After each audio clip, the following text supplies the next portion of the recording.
Colin, upstage would be another soft landee, I would say, who has a success story to share, the person of Andrilla does. Should I ask for Andrilla? Seats.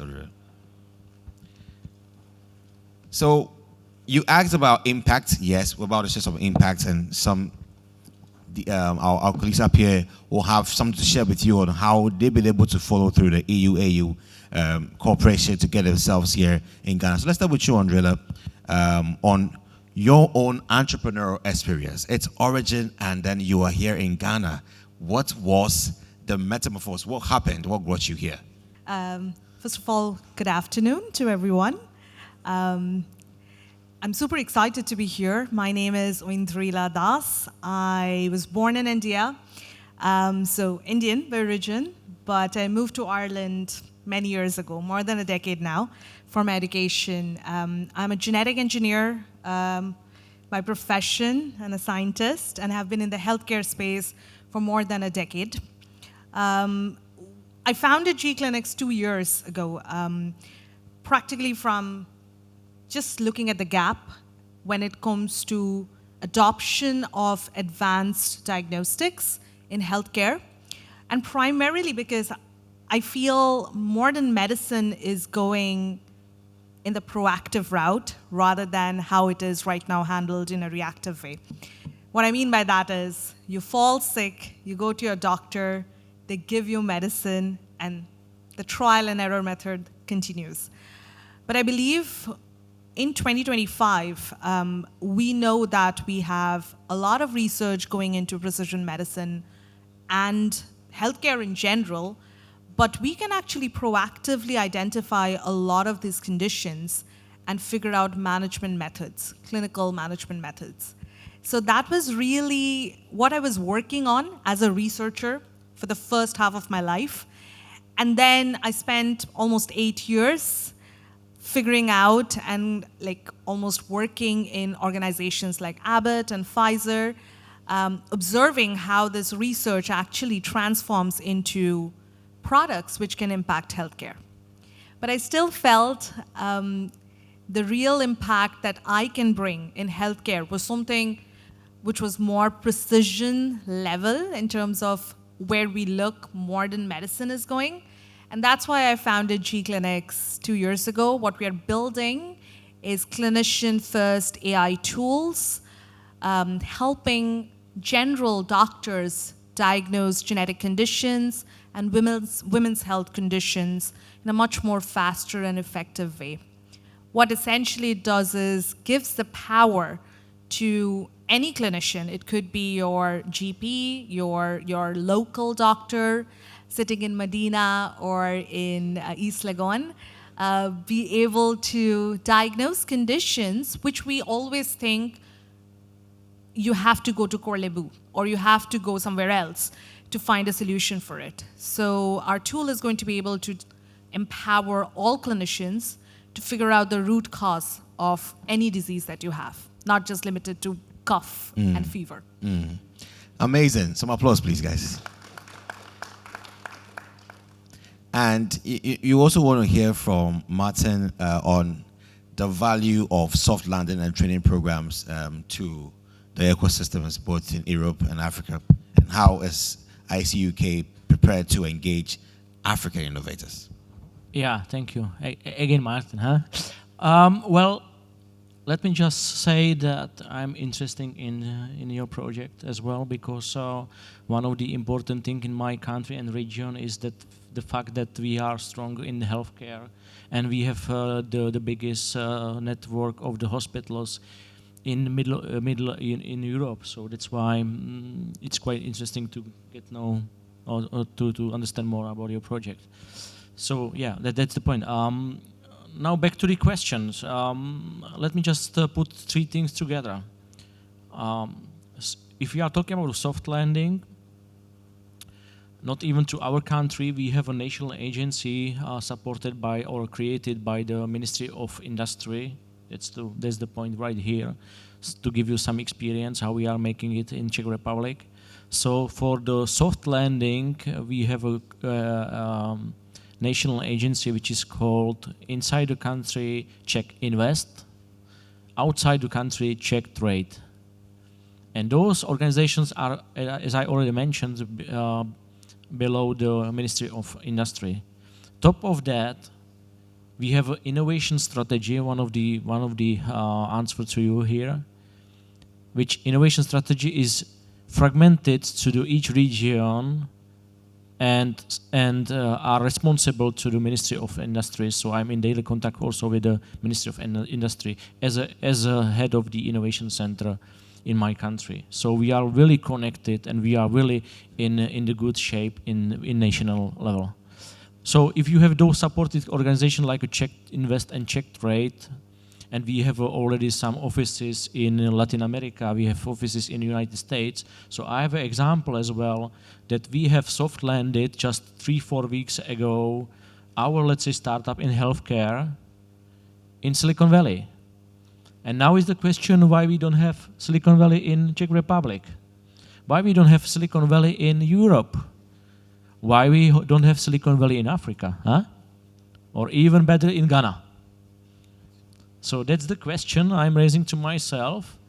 And this is maybe the high top of level of, let's say, thinking. But I'm going to give you some advice. Let's don't save the planet in 1 year. Never happen. Huh? We have many things and many goals to achieve, but go step by step. And this is also the project, it was already mentioned here. Behind that is every single step you have to do every day, and the success will come. Okay. Now, to you, Andrela, in a minute, just want to know how your soft landing experience began. How did it start? Yeah, just a summary of that. If I might put it a little candidly, I really didn't know about this program till the last date of application. So it was the deadline day, and one of my colleagues, who happens to be a physician scientist, I met him at a conference, and he just mentioned that he got selected actually for the program. I think the decisions were also out by then. And I asked him, like, so when is the deadline? And he just mentioned that, oh, it's today. So I asked him to send me the application link. He ended up sending it to me after 12. So basically, I submitted the application after the deadline. But to my good fortune, we did get selected. And I might also mention one more thing. So we have done a few more programs back in Ireland, which includes Google Adopt a Startup. We were also one of the 3 startups picked up by Fidelity Investments as part of their Deep Tech Accelerator program. And we are also funded by one of the largest European investors, Enterprise Ireland, last year. So I've done a few programs, so I can probably tell that the difference between this program and the other programs as well. But I'd say the soft landing program felt more personal. What I mean by that is when you do a program, there is always a very kind of structured approach to it, be it in any format, like be it Google, be it Fidelity, they always have like a format that is followed for the startups, which usually includes like you kind of do feasibility, market research. There's just a simple structure. But when I landed here, it was really me packing bags and getting here all alone. So I didn't know anybody in Ghana except Gideon because we met at the meet and greet. No, of course, I met you as well. So literally, I met some of the team members virtually. And the first day I met them, I told them that I'm coming to Ghana. And they didn't take me seriously. They thought I'm just saying it out of politeness. But I was serious. In 1 month, I kind of went back to them and I said that I am coming to Ghana in August. Can you tell me a little bit about, like, you know, where can I stay? What can I do? And they have been so supportive. So that's why I say it's super personal, because I really didn't have any idea. I've never been to Africa before, by the way. So this was my first time being in Africa, all alone, but I did not feel alone because how the HABA team and AAU made me feel. with little helps like, where to stay, to really bringing strategic network, which can accelerate my progress, which can accelerate G-Clinic's vision. I think they covered it all within a span of a month. So I truly have to say that it made a difference, and that's why I'm here. As Chris was saying, I truly can say that it has made such a big impact on G-Clinic's journey and my own journey as a founder that I see myself building Genova, which is our product, for the African market, and actually on large for the emerging market. I was building it for the Irish, UK, US market, but actually we have changed our positioning and we are making it for the emerging market because I already know there are multiple players who are already building for the US market, and probably they need it, and probably it will be heavily funded if I go there and build it for them. But I do feel the need for a technology like Genova is here, where we have conditions, we have a real unmet clinical need, and we do have innovators as well, but they need the push. So G-Clinics sits at that intersection of the European deep tech expertise, but also the growing need that we see in this market. Yeah. Amazing, guys. On the screen, it's a QR code. We want to also take your view on some of the tools and services that you're using and the ones that you're going to use so far as our EU-AU cooperation is concerned. So kindly please grab your cell phones and scan the QR code and respond to the issues. Yep. Just some less than 5 minutes survey. Please do that for us. Yeah, I'm MFA. Yes. You look really good. What's MFA, Beatrice. AFA? MFA. EMFA. EMEFA. Lovely name. Sure. EMFA. I won't try pronouncing yours though, forgive me. Oindrila. Oindrila. Very good. I did good, thank you.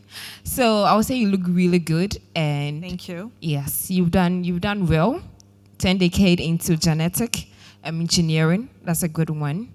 And so thanks for coming to Ghana, and you're always welcome. I'm sure you're enjoying our place. I am. Sure. I am, really. Yes. So when it comes to medicine and all of that, I think that we as Ghanaians, or for me, we would like to learn more about what you are doing. Right now, I think on the internet, it's more about social media. So we have people on X, like Dr. Nagli, they give us some tweets about medicine, some facts and all of that, but it's still not enough. We want to know what the medical space is really doing or how we are doing. I renew my health insurance, but I don't know what goes into it. I want to know whether maybe I'm accountable to maybe one health screening a year, or what am I paying for after all. So the policies that you people are making at the top level, engage us. On Facebook, when I sign up to SEADE and all of that, let us know what is happening. The policies you are making, let us be involved so we can ask questions, so that we can follow and we can know how nations are doing. Yeah, thank you. That is a fantastic question and a very critical one. Might I just add something that Martin mentioned earlier on? I think when I look at collaboration, the word which actually stands out is co-creation, but I also feel innovation will make impact only when we are building with communities and not for them. If I build a technology back in Ireland and I try to retrofit here, it could be a health innovation, or it can be a health tech product, which probably covers your insurance as well, or it automates it for the insurance companies to do your pre-authorization. But it won't work unless and until we have heard what you have to say about your problems. And I think the first month I was here, and I still continue to do that, is talk to my end users. So in my case, let's say it's clinicians, but also patients. what has their journey been so far? So we right now are focusing on reproductive health. So when I talk about genetic conditions, we are very specifically working on maternal and reproductive health. So let's say fertility and women's health issues. So again, this 3 months, I have spoken to more than 60 clinicians in Ghana. And a lot of them actually were introduced by HAPA Space. So I couldn't have done it on my own. So that's important because I'm a new person, I'm a new entrant. Nobody wants to talk to me, really, if there are no introductions, meaningful introductions made. So I took that step proactively because I knew that if I build it in isolation or without an African context, it's not going to work here. So to answer your question, how I can say how we are trying to build it so that it is truly African in nature but has the global expertise in it, is by talking to our customers. So let's say in this case, hospitals, clinics, but also talking to patients who are going to be eventually impacted by it. In terms of social media, you are right. There could be, it's a great medium for awareness, but meaningful awareness is something which is still a long way to go. And I think we do get a lot of confusion around what is true, what is not, and you're absolutely right. As Martin again mentioned, that Africa is probably going to be the youngest population in the world, and Europe is actually an aging population. So in that case, it's supremely important that the building blocks of this continent is well informed about every decision, not just health decision primarily, but also every decision that they're making. And one of the things we are doing at G Clinics is making sure that the clinician and the patient make those empowered, informed decisions about their health. So using our tool, there is, I can say one of what stays in the heart of the tool or the technology is making sure that there is true transparency in everything that we are delivering. So it's not something that your clinician says or like insurance company says. You will be able to make the decision whether you want to be pregnant, and if you want to be pregnant, the baby is going to be healthy, not healthy. Do you want to terminate this pregnancy? The information, that decision is going to be in your hand. So that's how we plan to empower clinicians and patients through G Clinics. Let me just say something top of that. I'm so glad to hear such a meaningful project you have done here. Thank you very much, all the partners to SEADE. Let's take as a SEADE phase, because you will grow up with another projects here. So fantastic, so glad to hear it. While they're fixing it, I would just like to thank everybody here, like Chris, Eva, Gideon. Is it working? Yeah. For truly being partners in this and making sure that an innovation comes to Ghana, to Africa. And the fact that I want to build for this market is a testimony to how successful this program has been for me. And I'm surely talking about it every single day almost with my colleagues back in Ireland, because when they see my journey, they are really curious that I literally packed my bag and came here, and they were like, okay, so you're building it? And I'm like, yeah. Also, I did find one of my co-founders in Ghana. So now I have a Ghanaian co-founder. So how about that? And he's very talented. He couldn't be here today, but that was a major find. And I was very sure that I can't build a product for this market unless and until I have somebody on my core team who understands the context. All right, so please put your hands together for our guests. And to you all, thank you very much for your time. Special word to Standbys, Central Europe. Thank you so much for spearheading this project. To Kova from EBN. Kova, thank you so much. I have Antoine here from BPI. Thank you so much. Joseph, Mr. Shitoti. Okay, I will not add the other one. Thank you so much for Wazi up as well. And Hyperspace, guys. Put your hands together for Hyperspace. Been amazing. And also the Association of African Universities, Adam and Isabella. Please, up there. Applause to you all, guys. And to you, Martin, from ICUK, and Andrilla, who's doing amazing, turning these dreams into reality. He's a very busy man, Deputy Director, but he's making time for us here and giving you government's perspectives and aspirations for us all. Appreciate that, Ashiru. We'll do this by inviting all the panelists up here for a group photograph, and afterwards, we are family, right? We'll do a big one. So let's all stay tuned for that. Everybody from the West Wing, Center, East Wing, please come up here and join our panelists. Let's take a big photo. You two, you were here.